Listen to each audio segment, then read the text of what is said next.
Bienvenue à tous dans cette nouvelle capsule manga. Aujourd'hui, on va voir comment j'ai créé le projet avant de passer à la fabrication. Alors, installe-toi confortablement, c'est parti.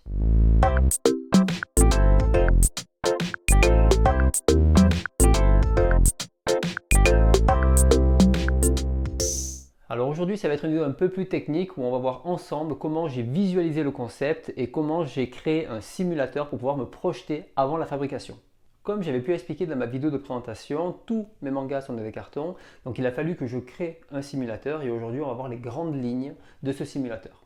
Donc si vous voulez plus de détails, je pourrais vous faire plus tard une vidéo détaillée ligne par ligne du simulateur. Pour cela, dites-moi-le en commentaire et je le rajouterai dans la description.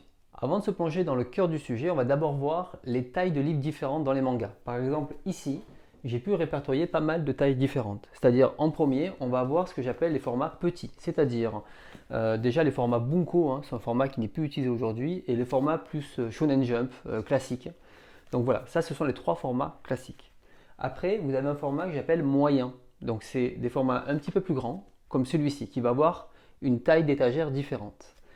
Et en dernier, des grands formats, comme ceux-là, où là, clairement, aussi, ils vont être regroupés sous la même taille et mes bibliothèques, en tout cas dans ma configuration, seront capables de prendre des livres qui vont jusqu'à 20 cm de profondeur et à peu près 28 de haut.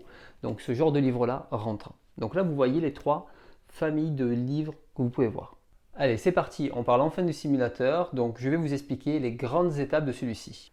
Donc dans un premier temps, on va d'abord calculer le nombre de mangatech dont vous avez besoin. Ensuite, on va voir comment optimiser la hauteur entre chaque étagère.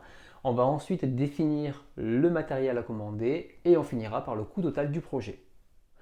Alors c'est parti, j'ouvre le simulateur. Les deux premiers onglets, c'est simplement une page de garde et une présentation rapide du projet. Je passe, je l'ai déjà fait dans la vidéo précédente. Sachez que dans le calcul, tout a été fait par rapport à mes dimensions. Maintenant, si vous avez des dimensions qui sont totalement différentes, sachez que les trois premiers onglets sont très liés ensemble. Donc vous risquez de faire des allers-retours entre certains onglets pour pouvoir bien configurer à votre souhait le simulateur.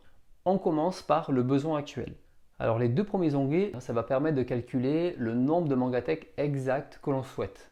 Par exemple, ici, j'ai 1547 mangas petits et j'en ai 155 grands au format L. Une fois que vous avez rentré vos mangas, tout va être regroupé par les trois tailles que je vous ai expliquées précédemment. Vous pouvez indiquer la largeur maximum de chaque étagère. J'ai choisi 82 parce qu'après ça risque en fait d'avoir une flexion sur l'étagère.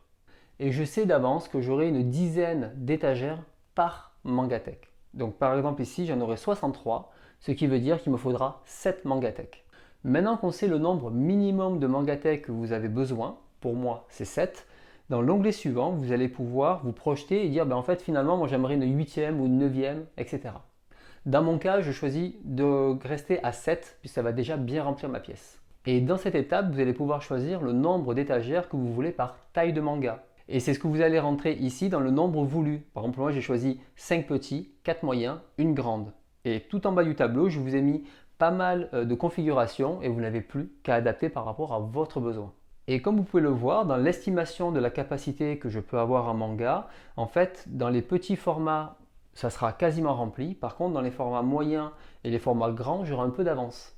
Et au total, j'arriverai théoriquement à 2885 mangas, on va dire 2900 mangas à peu près. Alors maintenant, on connaît le nombre de mangatech que vous souhaitez, on connaît le nombre d'étagères que vous souhaitez par mangatech, mais on ne connaît pas l'espacement qu'il y a besoin entre chaque étagère. Et c'est ce qu'on va calculer dès maintenant. Pour ça, on va dans l'onglet 3, dans la composition. Alors vous allez d'abord mettre quelques valeurs comme la hauteur de votre mur, si vous souhaitez un pied en bas de vos mangatech, des choses comme ça. Et ensuite, en fait, vous allez choisir une taille de référence. Je vous explique. Pour vous expliquer plus clairement, si je prends par exemple la taille des petits, tout à l'heure je vous ai montré qu'il y avait trois formats différents. Un 15 cm, un 17 cm et un qui fait plus de 18 cm. Donc automatiquement, l'espacement qu'il va y avoir entre le haut du manga et l'étagère du haut ne sera pas la même. Et comme je vais essayer de faire un calcul homogène pour avoir des bibliothèques qui ont le même espacement à chaque fois, vous allez choisir la taille que vous préférez parmi les trois mangas.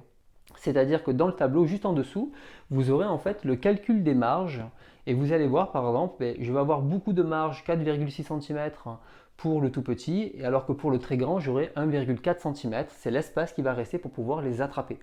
À vous de faire attention, du coup, de respecter, peut-être de rester au minimum à 1,5 pour être sûr d'être tranquille.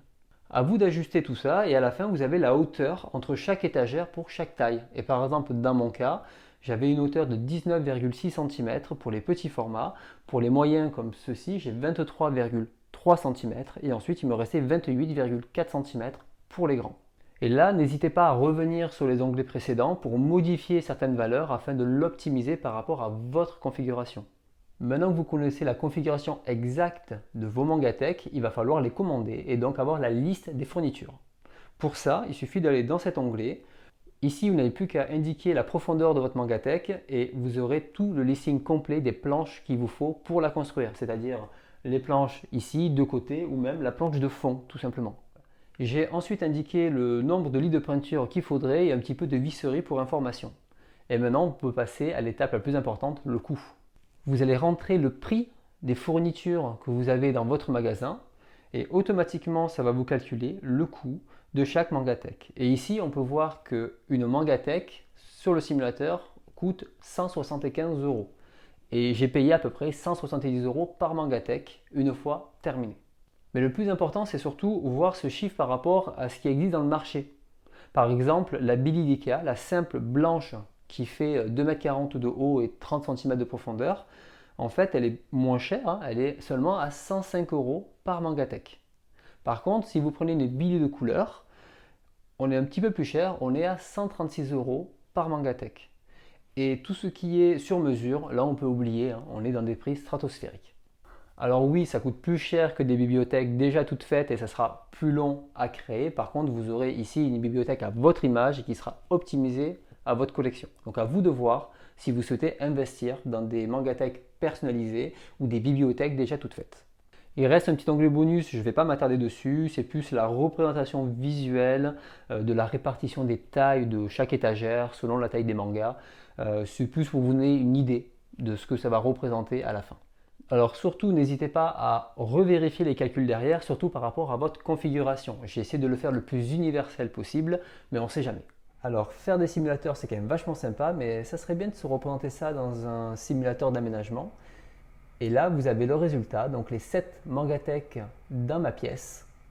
Et on peut même les visiter. Hop, je passe en mode visite. Je recule pour que vous ayez une meilleure vue. Et voici le résultat. Et dans la prochaine vidéo, vous allez pouvoir voir ce même résultat, mais cette fois en vrai. Si vous avez des questions, n'hésitez pas à les mettre en commentaire. Voilà, c'est la fin pour cette vidéo. Bon, j'ai essayé de faire les choses bien. Hein, j'espère que ça va vous plaire. Bon, on a fini avec le côté un peu sérieux, calcul, etc. Et la prochaine fois, on va passer sur un truc un peu plus sympa qui est la fabrication. À très vite.